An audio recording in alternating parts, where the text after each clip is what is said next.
আমাদের প্রথম যিনি ছাপ দেবেন ওনার নাম ভবেশ মণ্ডল।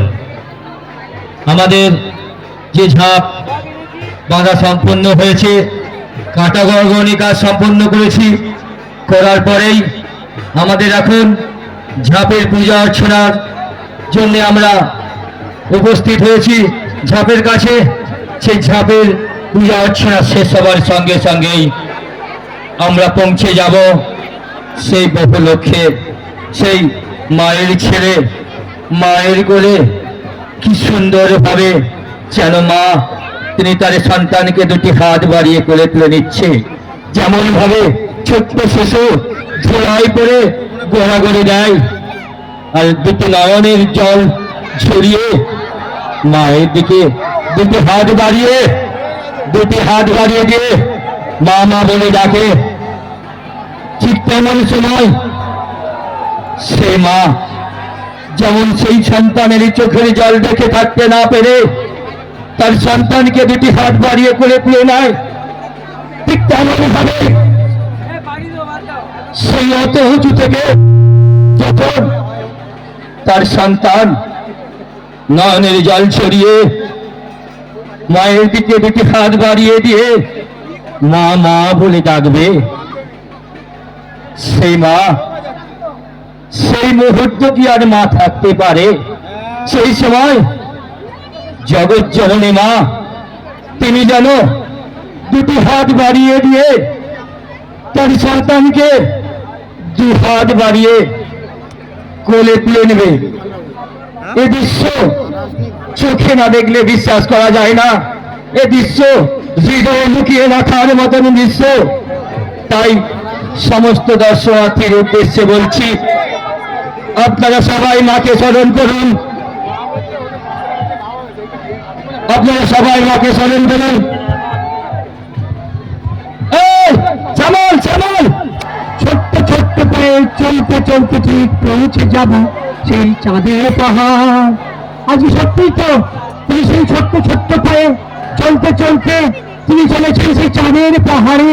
হ্যাঁ, সে ভবেশ মণ্ডল আমাদের প্রথম ঝাঁপ, তিনি চলেছেন সেই ভবেশ মণ্ডল। আপনারা উপর দিকে তাকিয়ে থাকুন সমস্ত ব্যক্তিবর্গের উদ্দেশ্যে এবং একটাই মানবক্ষে আপনারা মাকে স্মরণ করুন। সেই ভবেশ মণ্ডল ছোট্ট ছোট্ট পায়ে চলতে চলতে তিনি পৌঁছে যাচ্ছেন সেই চাঁদের পাহাড়ে।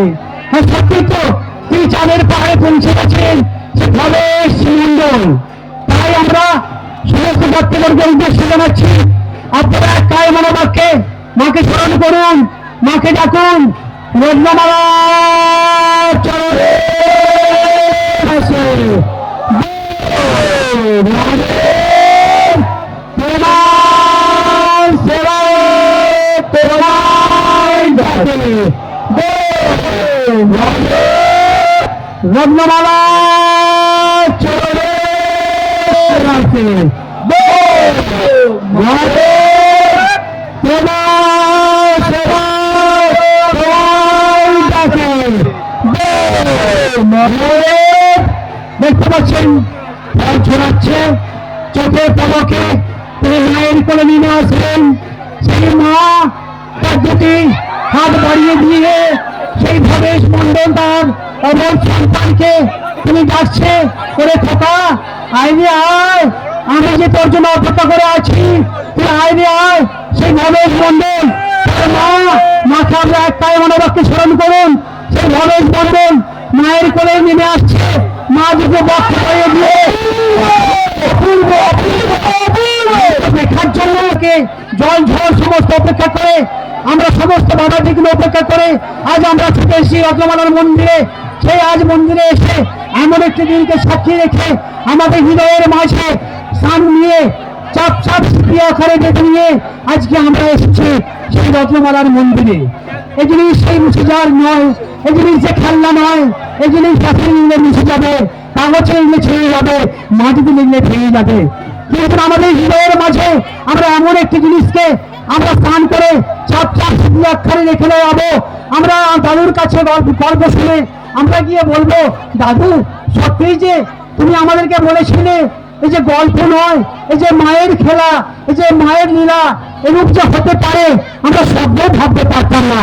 আজকে স্বপ্ন যে সত্য হয়, আজকে সেই রত্নমালার মন্দিরে এসে আমরা অপেক্ষা করলাম, আমরা সচক্ষে দেখতে পাচ্ছি আজকে আর একটা সন্তান তিনি উঠে গেছেন।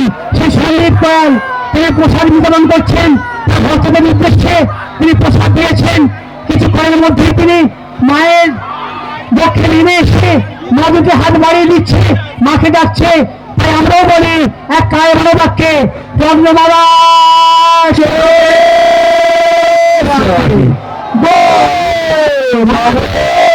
অপূর্ব অপূর্ব অপূর্ব অপূর্ব। ছোট্ট ছোট্ট পায়ে চলতে চলতে তুই পৌঁছে যাবো সেই চাঁদের পাহাড়। হ্যাঁ, কে না চায় সেই চাঁদের পাহাড়ে চাই তিনি পৌঁছে যাচ্ছেন সেই তাপস নিয়ে। এই খেলা দেখার জন্যই তো আজ আমরা বহু দূর দূরান্ত থেকে ছুটে এসেছি।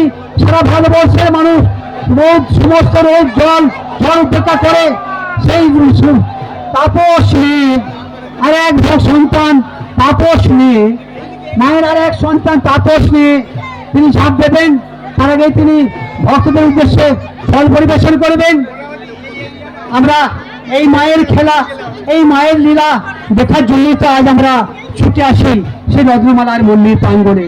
আজকে 562তম বর্ষে আমরা উপস্থিত হয়েছি। এমন একটি দিনে আমরা সাক্ষী হতে চলেছি, এমন একটি দিনকে আমরা স্মরণ করতে চলেছি। সেই ইতিহাসের সাক্ষী স্বর্ণ অক্ষরে আমাদের হৃদয়ের মাঝে স্থান করে নিয়েছে। আমাদের হৃদয়ে যতদিন স্পন্দন থাকবে এলাকা ছেড়ে যাবে না, এলাকা মুছে যাবে না, এলাকা ভেঙে যাবে না। এলাকা আমাদের হৃদয়ের মাঝে যতদিন জীবন থাকবে, যতদিন স্পন্দন তবে মাত্র তাপস নিয়ে ঝাঁপ ফেলা মায়ের লীলা দেখার জন্য আজ আমরা ছুটে আসছি। প্রতি বৎসরকে এমন একটি দিনকে সাক্ষী রেখে স্মরণ করে 1431 সালে আমরা পদার্পণ করবো কিছুক্ষণ পরে। কিন্তু আমাদের হৃদয়ের মাঝে এমন একটি জিনিসকে স্থান করে নেব, আমরা যে জিনিস সে জিনিস কোনদিন মুছে যাবে না, সে জিনিস কোনদিন ভেঙে যাবে না, সে জিনিস কোনদিন ছেড়ে যাবে না। চাপ চাপ শিখতেছে আমাদের হৃদয়ের মাঝে রয়ে যাবে। এই যে খেলনা নয়, এই জিনিস ভাঙা নয়। তাই আমরা আজ এসেছি সেই রত্নমালার মন্দিরে, সেই রত্নমালার খেয়ে এই মাত্র প্রসাদ বিতরণ করছেন আর এক সন্তান গৌরাম দেবেন। তিনি ঝাঁপ পরিবেশন করবেন। তিনি ছোট্ট পায়ে তিনি পৌঁছে গেছেন, তার উচ্চতায় তিনি কিছুক্ষণের মধ্যে ঝাঁপ পরিবেশন করবেন। তিনি হলেন আর কেউ নয়, গৌরাম দেবেন। গৌরাম দেবেন তিনি এখনই ঝাঁপ পরিবেশন করবেন। চোখের পলকে মায়ের করে নেমে আসবে। 3টি বটির উপরে ওখানে আছে 3টি বটি, সেই 3টি বটি আর এক মায়ের সন্তান মনোরঞ্জন মাঝি। মনোরঞ্জন মাঝি আমাদের পঞ্চম সন্তান, মায়ের সন্তান মনোরঞ্জন মাঝি। ছোট্ট পায়ে চলতে চলতে তিনিও পৌঁছে চলেছেন তার নির্দিষ্ট স্থানে সেই চাঁদের পাহাড়ে।